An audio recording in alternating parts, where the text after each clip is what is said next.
Hey everyone, Gerard here. So as of recording this video, my Modified Pag-IBIG II or MP2 savings is nearing its 5-year maturity. So I wanted to make a video out of it.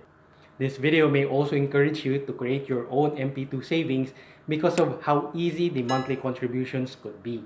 So in this video, let me show you how I remit online my monthly contributions for MP2 using GCash App.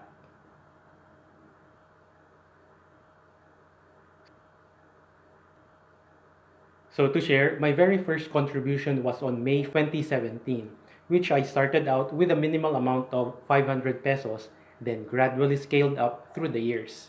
Since then, total dividends is 3,570.13 to date.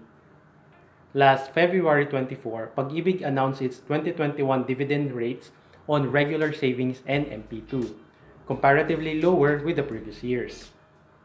In remitting online, the process starts by opening the GCash app, then clicking Pay Bills. Click Government, then click Pag-Ibig. Take note that unlike the ESRS, the payment shall be posted within 3 business days. In the type, select Modified Pag-IBIG II Savings. Next is to input your 12-digit MP2 account number. Next will be the desired amount of contribution. For the period covered, I'll put the range for March. Then lastly, put your email address to receive the confirmation.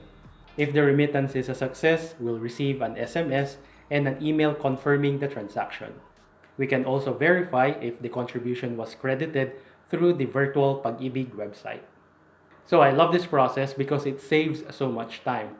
As in the past, I had several experience falling in line in the servicing branch as early as 7 a.m. and finishing my transaction at 12 noon. And that's it. So let me know if you're also using the same process and do share your experience with MP2 savings. If you enjoyed this video, you might want to watch my video on Pag-Ibig's ESRS. And if you found this video very helpful, please give it a thumbs up and make sure to subscribe and hit that notification bell because it helps me create more videos like this.